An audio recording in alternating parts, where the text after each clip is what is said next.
Giagwantan na lamang sa sundalong si Sergeant Jerry Didelis ang karaan ni prosthetis kon artificial nga tiil.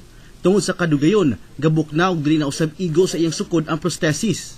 Tungod kay mahal man ang kantidad og dili igo ang kita sa sundalo, nidangop kini sa PCSO. Kining akong tiil kibali 23 years na ni siya nga nagserbisyo kibali sa ako. Tapos nakita po na ko nga medyo dilapidated na siya, kinanglan na sa pulihan. Niduol ko kay kuhan kay Sir ko sa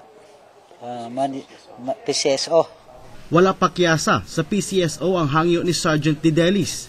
Pinaagi sa tabang usab sa lokal nga gobyerno, napalitan og bag-ong prosthesis si Sergeant Didelis. Well, nakita nato nga kinahanglan siya prosthesis. Kay ang iya dong artificial leg 23 years ago na. Karon, siyempre motubo mangidang tao. Magkimpang na siya. So, kinahanglan na gidilisan. Tapos ang mga muscle pod niya nga hindi na gid mo fit pod sa prosthesis. Mao na nga tapos bugat pa gid tong mga karaan nga type sa una. So mo na nga kung interesado ka ato nang nilisan og kaning mga bago.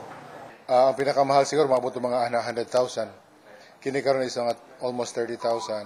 Di man niya ma-afford yun. So, ni-provide ang PCSO counterpart, kita po sa city government, nihatag 10,000 counterpart para masiguro yun nga makalakaw siya balik on his own.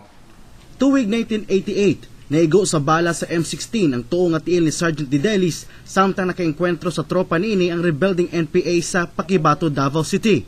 Tungod kay naigo ang mga sensitibong ugat sa iyang tiil, giputol na lamang kini. Ang prosthesis na lamang ang paagi aron makalakaw.